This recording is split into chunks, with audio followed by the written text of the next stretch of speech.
Assalamualaikum viewers. Today we are going to start the Express Tribune opinion of 11 August 2023, namely risk of military conflict in South China Sea. ठीक है जी, risk जो है military conflict के risk हैं south China सी के अंदर। ठीक है, तो इस हवाले से इसको लिखा गया है और साउथ चाइना सी में चाइना का तो डेफिनेटली इन्फ्लुएंस है ही है, और वेस्टर्न वर्ल्ड भी यही चाह रही है या वेस्ट यही चाह रहा है, वेस्टर्न पावर्स यही चाह रही हैं कि वो भी यहाँ पर इन्फ्लुएंस कायम करें। तो यहाँ पर इस वजह से जो है वो मिलिट्री कन्फ्लिक्ट का जो रिस्क है वो बढ़ता जा रहा है। तो उस हवाले से इसको लिखा गया है, हम इसको स्टार्ट करते हैं। During their trips to China, US secretary of state Anthony Blinken and treasury secretary Janet Yellen reassured Beijing that Washington did not want to contain it economically and there was ample room of engagement with China in trade, investment, and other critical issues, urging closer in communication to address disagreements through dialogue। ठीक है, trip जो था China के trip के दौरान US secretary of state जो थे Anthony Blinken और इसके ट्रेजरी सेक्रेटरी जेनेट येलेन ने रीअश्योर्ड करवाया बीजिंग को कि वाशिंगटन ये नहीं चाहता कि उसको कंटेन करे, मुआशी तौर पर रोके।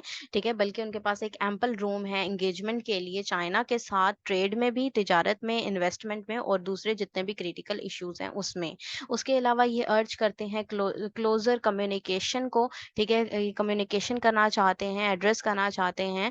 ठीक है, जितने भी डिसएग्रीमेंट्स हैं ना उसको डायलॉग के थ्रू जो है वो सॉल्व करना चाहते हैं। Around the same time Yellen was ensuring her Chinese counter parts of protecting the critical relationship. ठीक है, इसके अलावा जो हम देख सकते हैं सेम टाइम में येलेन जो एश्योर करवा रही थी कि चाइनीज को उनके काउंटर पार्ट्स को भी कि वो प्रोटेक्ट करेंगे और ये जो क्रिटिकल रिलेशनशिप बना हुआ है इसको बेहतर बनाने की कोशिश करेंगे। US assistant secretary for east Asia and Pacific affairs Daniel Crittenbrink stressed on working with the Association of Southeast Asian Nations countries to push back on behavior, including the many irresponsible acts carried out by China in the South China Sea।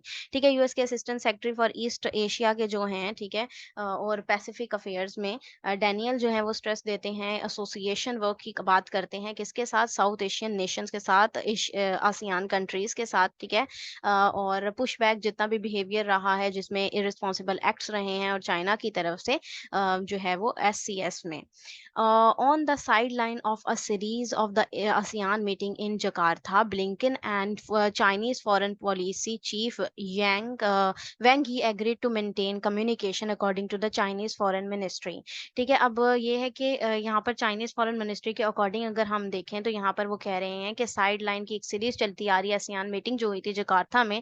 Blinken और जो China की foreign policy थी, ठीक है, और जो foreign chief हैं, ठीक है, वो एग्री हुए थे क्या मेंटेन करने के लिए, कम्युनिकेशन मेंटेन करने के लिए, ये बताया जा रहा है चाइनीज फॉरेन मिनिस्ट्री के according.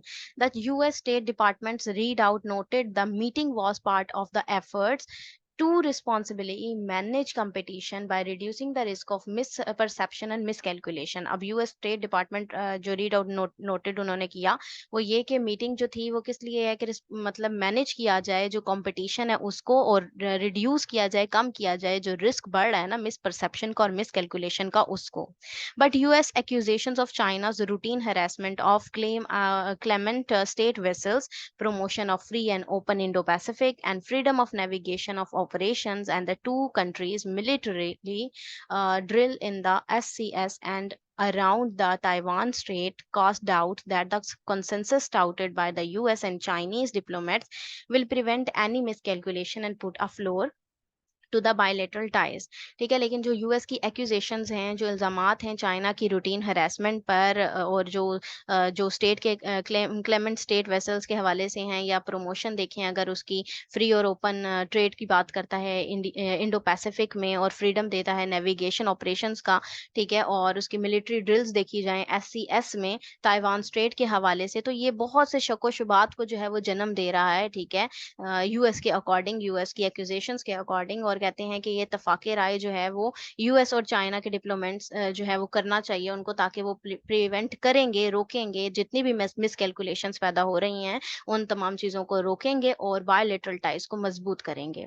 In the past, senior US officials and military officers have vowed to fight tonight if needed to defend the country's interest across the Asia Pacific। ठीक है, और पास्ट में सीनियर यूएस ऑफिशियल जो थे उसके हवाले से बता रहे हैं आपको कि उन्होंने ये एक पुख्ता अहद किया था, ठीक है, कि वो फाइट करेंगे आज रात ही, मतलब उस सेंस में कह रहे हैं कि वो डिफेंड करेंगे खुद को जब भी उनके इंटरेस्ट के खिलाफ अगर कोई बात हुई तो एशिया पैसिफिक के हवाले से तो वो डिफेंड करेंगे। Referring to Chinese claims in the SCS as प्रीपोस्चरस।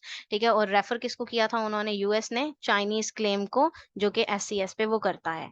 Washington's continuous support of the SCS arbitral tribunal ruling, which Beijing says violates the principle of the state consent, the UN Convention on the Law of the Sea and international law heightens such risk। ठीक है, Washington की continue support है SCS के ऊपर, ठीक है, जो rule कर रहा है यहाँ पर बीजिंग, जो जिसके बारे में कहता है कि ये वायलेट कर रहा है प्रिंसिपल ऑफ कंसेंट को, यानी मर्जी के बगैर, स्टेट की मर्जी के बगैर वाले प्रिंसिपल को वो वायलेट कर रहे हैं ये, और यूएन की कन्वेंशन को भी जो कि लॉ ऑफ द सी के ऊपर आती है और इंटरनेशनल लॉ जिसको हाइटन करता है, तो इस तरह के रिस्क जो है वो मजीद उसकी वजह से हाइटन हो गए हैं।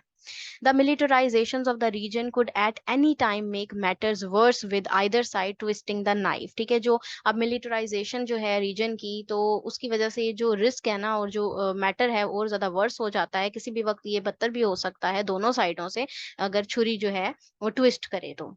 ठीक है, alliances such as the AUKUS and Quad as well as the NATO's expansion to East Asia in an attempt to blockade China's militarily may cultivate a conflict leading into a nuclear war।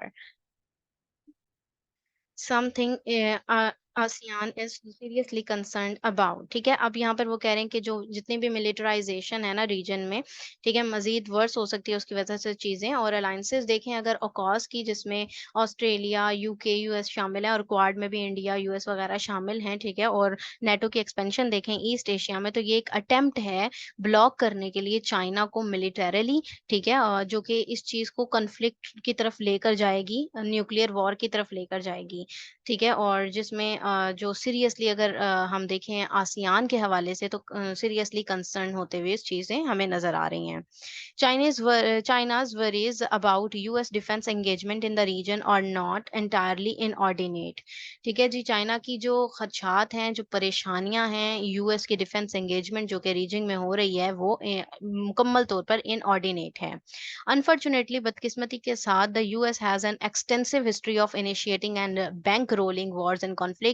बदकिस्मती से US की जो history है वो ऐसी ही रही है, शुरुआत से ही वॉर्स और कॉन्फ्लिक्ट की। According to the congressional research service, there were hundreds of instances in which America had deployed its military abroad to fuel military conflicts and promote its interest, including imposing 11 declared and several undeclared wars on East and Southeast Asian and European countries such as Japan, Korea, Vietnam, France, Germany, Italy and the Great Britain।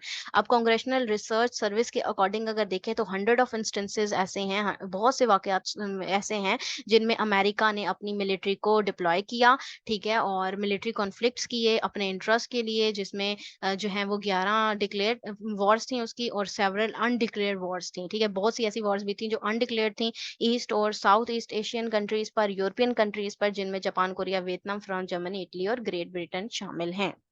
The US has also been involved in a number of unauthorized hostilities through armed intervention, proxy forces and airstrikes। और US जो है वो रहा है unauthorised hostilities में, दुश्मनियों में, ठीक है, अपनी आर्म्ड इंटरवेंशन के थ्रू, प्रॉक्सी फोर्सेस के थ्रू और एयर स्ट्राइक्स के थ्रू। दैट्स पर Brennan centre for justice. Quite a few countries in the global south didn't condemn the Russian invasion of Ukraine, for they thought the US-led NATO's expansion to Eastern Europe had triggered this chaos that is affecting nearly every person living on the planet। ठीक है, अगर हम in few countries में देखें global south में वो condemn नहीं करते रशियन इन्वेजन को यूक्रेन में। क्यों? क्योंकि यूएस लेड नेटो एक्सपेंशन थी उसकी ईस्टर्न यूरोप की तरफ, जो कि ट्रिगर कर रही थी कियोस को, ठीक है, जिसने इफेक्ट करना था हर एक की जिंदगी को इन दिस प्लैनेट। ठीक है जी, the US has more than 1,71,000 troops deployed overseas with about 750 bases in 80 countries. US ने 1,71,000 ट्रूप जो है डिप्लॉय किए थे ओवरसी, ठीक है, जिनमें 750 बेसिस, ठीक है, तकरीबन थी, और 80 कंट्रीज के अंदर।